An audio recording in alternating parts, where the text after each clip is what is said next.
welcome back. July 25th, National Hot Fudge Sundae Day. I told you it was going to be a Hot Fudge Sundae Day coming up soon, right? Well, it's today.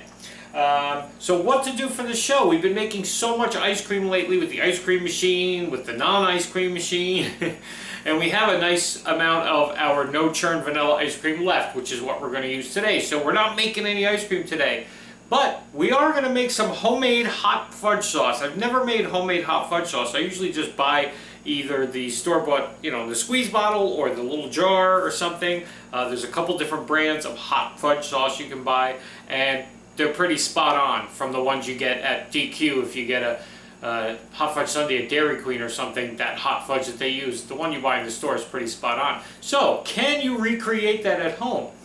I don't know.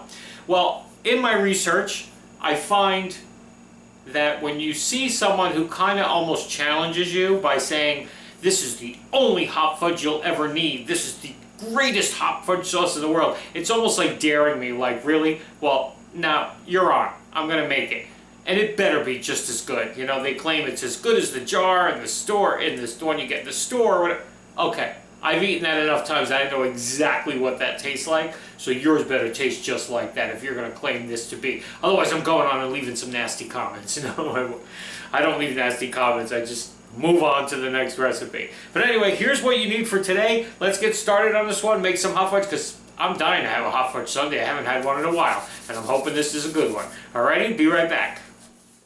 Okay, for our hot fudge sauce today, we need 2/3 cups of heavy cream, a 1/2 cup of light corn syrup, 1/3 cup of dark brown sugar, 1/4 cup of cocoa powder, 1/4 teaspoon of sea salt, 6 ounces of bittersweet chocolate chopped and divided, 2 tablespoons of unsalted butter, and a teaspoon of vanilla extract.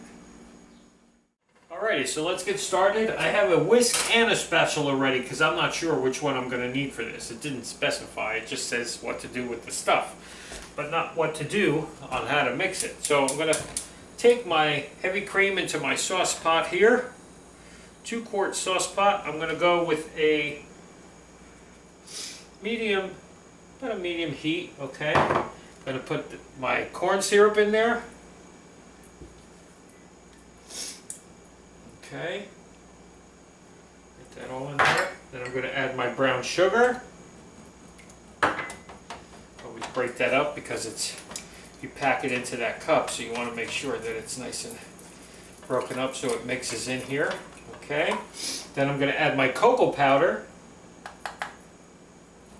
Get that in there. Okay, then I'm going to add my pinch of sea salt. Okay. And the last thing you're going to add right now is 1/2 of your chopped bittersweet chocolate. You don't want the whole thing. We're going to add these last 3 ingredients after. So what we're going to do is just stir this together and bring it to a boil. Okay, once it gets to a boil, lower it to a simmer and let it cook for about 5 minutes. But just keep stirring the whole time because you don't want this to burn and scorch on the bottom, because that doesn't taste good, especially on a hot fudge sundae. Okay, burnt chocolate on a hot fudge sundae is nasty. Alrighty, so we'll get this to that simmer point and we'll be back. Okay, and then after a couple minutes that you've been cooking this and stirring it around, it's nice and hot. Now you're going to add in the rest of your chocolate chips. Okay, 2 tablespoons of the butter and the vanilla. Okay, and it's off the heat now. Okay, take it off the heat and just stir in these last 3 ingredients there until everything's melted and combined. See, now the thing I always worry about with these chocolate sauce things, because it's happened before, is the separation factor. I don't know what causes it. Sometimes all of a sudden your chocolate seizes up and then it starts to separate and you see the chocolate and then this like oily, filmy layer, and it's kind of gross. And you kind of got to start all over. There's really no way I know of to salvage that. Maybe there is a way, I don't know. But usually it's pretty shot after that, because then it really starts to stiffen up and then it's just a mess. But this is looking pretty good. This is looking really, really nice. Everything's smooth and incorporated. I think this one might be a keeper. But now, it's not about, we got our consistency, but now it's about the flavor. So what we're going to do is just put this into a separate container, because that's another thing about this recipe. It says that you can store this for a couple months in your refrigerator. I don't know about that, but I don't think it'll last a couple months, truthfully. Never mind if it will last or not. So I'm going to let this cool down, and I want to test the theory of that you can let this cool down and refrigerate it, and then when you want some, you just kind of scoop it out, throw it in the microwave for 30 seconds, and you're ready to go. So we're going to test a couple of the theories of the only hot fudge sauce you'll ever need. Alrighty, so this is going to cool down. We'll see you in a little bit to make our sundae. It's Hot Fudge Sundae Day. Be right back. Alright, it's tasting time. There's our hot fudge that we put in the fridge for a little bit after it cooled down, but it's still a little warm, kind of room temperature, which is fine. We could heat up a little bit if we need to. Just taking some of our vanilla ice cream that we made the other day, the no churn vanilla ice cream, because it was actually pretty good of a vanilla ice cream.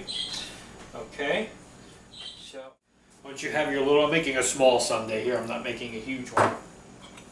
Once you have that, you're going to take some of your hot fudge and drizzle that right onto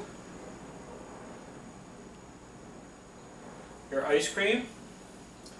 We want a good amount of hot fudge. Like I said, we're taste testing this one today. You're going to tell me this is the only hot fudge I'm ever going to need? We're going to see about that. Okay. Some spray cream. Uh-oh. This can seems kind of light. Alright, well I got enough for a little bit for a little sundae. And a cherry, because you always need a cherry. Alrighty, let me get a spoon and let's dig into this one. Alright, there's our hot fudge sundae. Let's give this one a try. I really want to see if this hot fudge is what it's cracked up to be.